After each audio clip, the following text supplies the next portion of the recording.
জুনে বসতে যাচ্ছে বাংলাদেশে প্রবাসী ফুটবলার বা বাংলাদেশি অরিজিন ফুটবলারদের ট্রায়াল। আমরা সবাই আশায় বুক বেঁধেছি, কিন্তু সে আশায় বড় ধাক্কা খাবে না তো? আপনার মনে হতে পারে হঠাৎ কেন এই প্রশ্ন? প্রশ্ন আসার কারণ আছে ভাই। যে 30-এর বেশি খেলোয়াড়দের ট্রায়ালে আসার কথা, তাদের এখনো পর্যন্ত যে লজিস্টিক্যাল বিষয়গুলো আছে কোনো কিছু কনফার্ম হয়নি। জাস্ট তারিখটাই তারা জানে 28 জুন তাদের ধানমন্ডি ক্লাবে এক হতে হবে, ওখানে ট্রায়ালটা হবে। আর কোনো কিছুই নিশ্চিত হয়নি, অথচ সময় মাত্র 2 মাস। না হয়েছে তাদের ভিসা প্রসেসিং, না তারা কবে উঠবে তার ফ্লাইট কনফার্মেশন। যদিও তারা সব নিজের খরচে আসবে, কিন্তু বাফুফের থেকে কোনো ধরনের ইনফরমেশন তাদেরকে দেওয়া হয়নি। তাদেরকে যিনি নিয়ে আসছেন, এই 30-এর উপর ফুটবলারকে যিনি সংযোগ ঘটিয়ে দিচ্ছেন বাফুফের সঙ্গে, সেই সাকিব মাহমুদের পর্যন্ত এখন পর্যন্ত ভিসা প্রসেসিং থেকে শুরু করে বাফুফের সহ সভাপতি ফাহাদ করিম তাকে প্লেনের টিকিটও দিতে চেয়েছিলেন, তার ট্রান্সপোর্ট খরচটা বহন করতে চেয়েছিলেন বাফুফের তরফ থেকে, সেটিও নিশ্চিত হয়নি। এখনো তাকে কিছুই কনফার্ম করা হয়নি, এবং তাকে ওভারলুক করে যদি ওই প্লেয়াররাও নিশ্চয়ই আসবেন না, পুরো আয়োজনের পাশে কেমন যেন একটা প্রশ্ন চিহ্ন বসে। 28 জুন ট্রায়ালে ধানমন্ডি ক্লাব মাঠে সবাইকে উপস্থিত থাকতে হবে, এই তথ্যটুকু ছাড়া আর কি কনফার্ম আছে বা কি নিশ্চিত আছে বলতে পারেন? আমরা এখনো পর্যন্ত কোনো নিশ্চিত খবর বাফুফের তরফ থেকে শুনিনি যে তারা কবে আসবেন, ওই প্লেয়াররা কিভাবে আসবেন, তাদের ভিসা প্রসেসিং কি অবস্থা। কারণ আপনারা জানেন বেশিরভাগের বাংলাদেশি পাসপোর্ট নেই, তাদেরকে বাংলাদেশের ভিসা নিতে হবে। আর বাংলাদেশের ভিসা নিতে হলে বাফুফের তরফ থেকে একটা ভিসা লেটার তো দেওয়া উচিত তাদের। সেই ভিসা লেটার কি তারা দিয়েছেন? হ্যাঁ, তারা তাদের নিজের খরচে আসবেন, তাদের নিজের সবকিছু, নিজেদের অ্যারেঞ্জমেন্টে। খালি বাফুফে কি দেবে জানেন? ধানমন্ডি ক্লাব মাঠে যেদিন তাদের ট্রায়ালটা হবে, এক বোতল পানি দিতে পারে, বা আর ওই যে গ্রাউন্ড ফ্যাসিলিটিস দিচ্ছে, এতটুকুই। হ্যাঁ, ট্রায়ালে আসা খেলোয়াড়দেরকে সাধারণত কোনো বডি হয়তো দায়িত্ব নেয় না, কোনো ফেডারেশন হয়তো দায়িত্ব নেয় না, কিন্তু যে আনুষঙ্গিক যে প্রসেসগুলো আছে, যে সাপোর্টটা তাদেরকে দিতে হয়, সে সাপোর্টটা কি বাফুফে যথাযথভাবে দিচ্ছে? আমার কাছে যে খবর আছে বা আমার কাছে যতটুকু তথ্য আছে, এই যে আশা তৈরি হয়েছে বাফুফের ট্রায়ালে প্রবাসী ফুটবলারদের নিয়ে, এটা কিন্তু ভেস্তেও যেতে পারে বাফুফের অপেশাদারী আচরণের কারণে।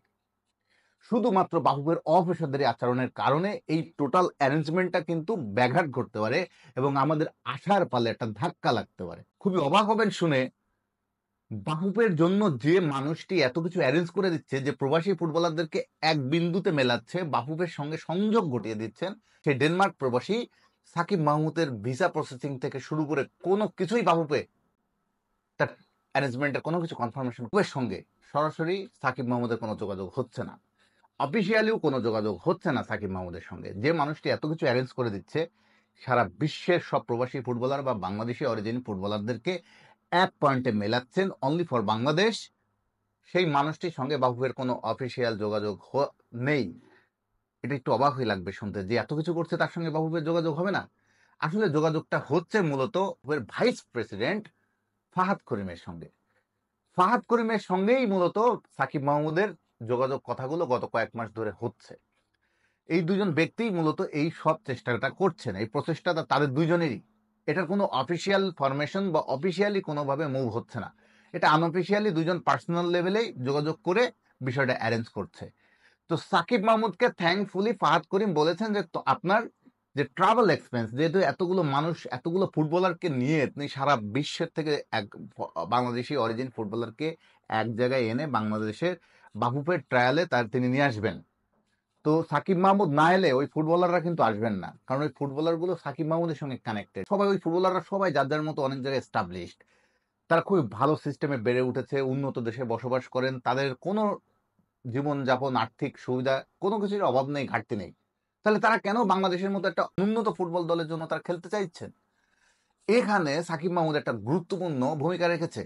তিনি আইডিওলজিক একটা বিষয় তাদের মাথার মধ্যে ইনজেক্ট করেছেন, যে তুমি যদি বাংলাদেশের জার্সিটা গায়ে চাপাও, তোমার সেখানে রিবর্ন হবে, তুমি সেখানে তোমার একটা নতুন একটা পুনর্জন্ম হবে, তুমি সেখানে তোমার ফুটবলার পরিচয়টা নতুনভাবে সারা বিশ্বের কাছে তুলে ধরতে পারবে। এই যে বাংলাদেশের লাল সবুজ জার্সিটার প্রতি তাদের ভালোবাসা, আবেগ, এই জায়গা থেকেই তারা সব বিসর্জন দিয়ে বাংলাদেশে আসতে চাইছে। কিন্তু বাফুফের কি তাদেরকে সহযোগিতা করছে ঠিকঠাক? আপনি দেখুন, মাত্র 2 মাস বাকি আছে ট্রায়ালটার। আজকে এপ্রিল মাস, জুনের 28 তারিখে যদি হয়, 2 মাসের মতো সময়। এটা তো ভাই বাংলাদেশ, ওরা তো বাংলাদেশের মতো দেশে বাস করে না 3-4 দিনের মধ্যে আপনি সব ম্যানেজ করে ফেলবেন। দেখুন, আপনাকে আসতে হলে ট্রাভেল তাদের নিজের খরচে আসছে, তাদের ফ্লাইটটা কনফার্ম করতে হয় অনেক আগে, তারা নিজের খরচে আসছে, এবং তারা বাংলাদেশের বংশোদ্ভূত, বাংলাদেশের আত্মীয় স্বজন অনেক মানুষজন আসছে, তাদের কাছে তাদের প্যারেন্টসদের নিয়ে আসবে অনেক ফুটবলার। তো তাদের টিকিটটা কি অনেক আগের থেকে কনফার্ম করতে হয় না? কারণ এটা তো ইজি না বিষয়টা, তাদের অনেক ধরনের সমস্যা আছে। তারপরে ধরুন তারা নানা জায়গায় চাকরি করে, বিভিন্ন কর্মস্থলে তারা চাকরি করে। উন্নত দেশে ভাই আমাদের বাংলাদেশের মতো না, না বলে ছুটিতে চলে গেলাম বা জাস্ট 5 দিন 7 দিন আগে বললাম আমাকে যেতে হবে অমুক জায়গায়, ছুটি দিন। ওখানকার অফিসের সিস্টেম গুলো এরকম না, আপনি চাইলেই হুট করে ছুটি পাবেন না।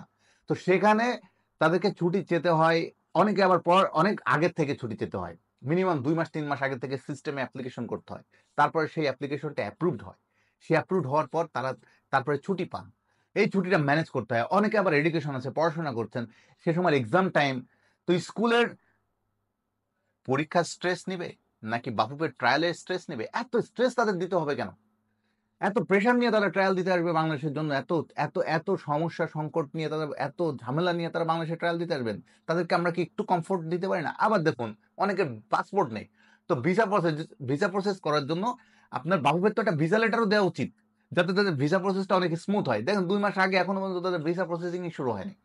যে এতগুলো প্লেয়ারের নানা বিশ্বের নানা জায়গা থেকে আসবেন তারা বাংলাদেশে, এই যে তাদের লজিস্টিক্যাল যে স্মুথনেস, এটার কোনো ঠিক ঠিকানা নেই।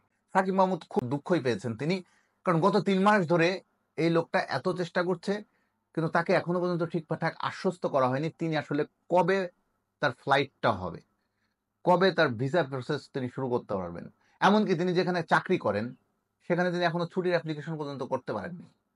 যে এইগুলো যদি জটিলতাগুলো চলতেই থাকে, তিনি যদি একদম জাস্ট 10-15 দিন আগে যদি তাকে বলা হয় তিনি ডেনমার্ক থেকে কিভাবে আসবেন এই 30-35 জন প্রবাসী ফুটবলারকে বাফুফের ট্রায়ালে আনার জন্য, আর তিনি যদি না আসতে পারেন তাহলে কি ট্রায়ালটা ঠিকঠাক হবে? কারণ ওই সব খেলোয়াড়রা বাফুফেকে চেনে না, তারা চেনে সাকিব মাহমুদকে, এবং বাফুফে সরাসরি তাদের সঙ্গে যোগাযোগ করেনি, সাকিব মাহমুদ তাদের সঙ্গে সরাসরি যোগাযোগ করে বাফুফের সঙ্গে সংযোগ ঘটিয়ে দিয়েছেন।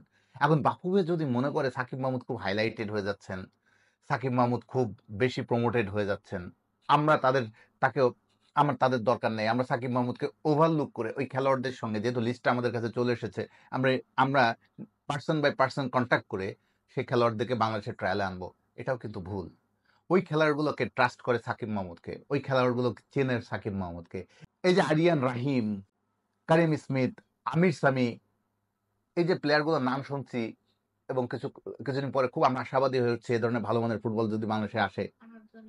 আবার দেখুন এই যে অনূর্ধ্ব 19 দলের ট্রায়ালে 4 জন ফুটবলারকে পাঠিয়েছেন মাহমুদ, যাদের ট্রায়াল চলছে এখন বাফুফের। এই খেলোয়াড়দের কি কত ধরনের চ্যালেঞ্জের মধ্যে যেতে হয়েছে জানেন? মাত্র 17 দিনের নোটিসে বাফুফে জানিয়েছে সাকিব মাহমুদকে ওদেরকে পাঠান। ওরা সবাই স্কুলে পড়ে, উন্নত দেশের স্কুলে কি চাইলে আপনি ছুটি পাবেন?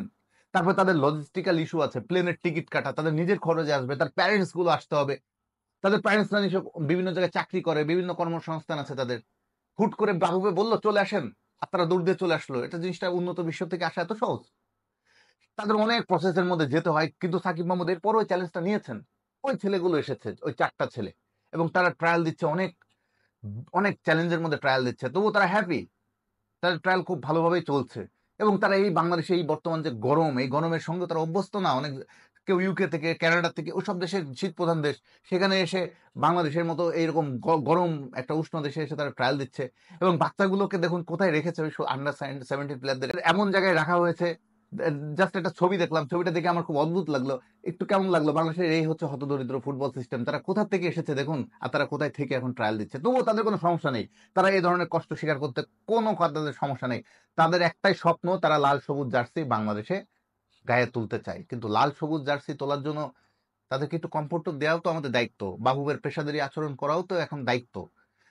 একটা ফিক্সড টাইম বলুন, একটা নির্দিষ্ট সময়ের মধ্যে তাদেরকে জানান, এই যে তোমাদেরকে আমরা এই সময়ের মধ্যে ট্রায়াল নেব, আপনারা এখনই আপনারা সবাই আপনাদের বাকি সব প্রসেস শুরু করে দিন, আপনাদের ফ্লাইট কনফার্ম করুন, আপনাদের ভিসা প্রসেসিং এর জন্য যা যা ডকুমেন্টস লাগে, চিঠি লাগে, আমরা দিয়ে দিচ্ছি, আপনারা সবাই অ্যাপ্লিকেশন শুরু করে দিন, এবং আপনারা প্রসেসগুলো শুরু করে দিন। যেহেতু ওরা নিজেদের খরচে আসছে, বাবুর 1 টাকাও দিতে হচ্ছে না, গাটের পয়সা লাখ লাখ টাকা খরচ করে তারা বাংলাদেশে ট্রায়াল দিতে আসছে।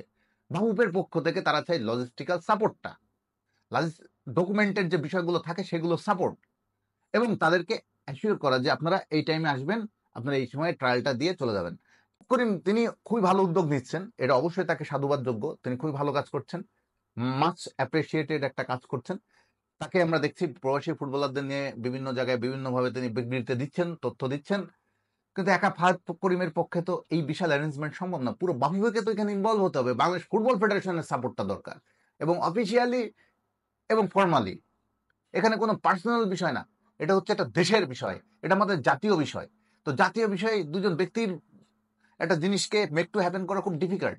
সেখানে সব ধরনের স্টেক হোল্ডারদের এগিয়ে আসা উচিত যারা এই বিষয়গুলোর সঙ্গে জড়িত, তাদের কমফোর্টনেস দেওয়া, জিনিসটা স্মুথ করা। নাহলে জিনিসটা যদি ভেস্তেই যায় এবং প্রবাসী ফুটবলাররা যদি মনে করেন যে না আমরা এত যন্ত্রণা নিয়ে যাওয়া আসলে খুব ডিফিকাল্ট, তাহলে আমাদের একটা বড় আশায় যে হামজা চৌধুরী আসার পরে যে আমাদের একটা বড় আশার সঞ্চার হয়েছে সেটা কিন্তু একটা ধাক্কা খাবে। এক হামজা চৌধুরীকে পেতেও আমাদের কত বছর অপেক্ষা করতে হয়েছে দেখুন, প্রায় 4-5 বছরও অপেক্ষা করতে হয়েছে হামজাকে বাংলাদেশ দলের জার্সি গায়ে চাপাতে। তো জিনিসটা এত সহজ না, ইটস ভেরি ভেরি ডিফিকাল্ট, অনেক টাফ, অনেক প্রতিবন্ধকতা পেরিয়ে তারপর একটা জিনিস বাস্তবে রূপ নেয়।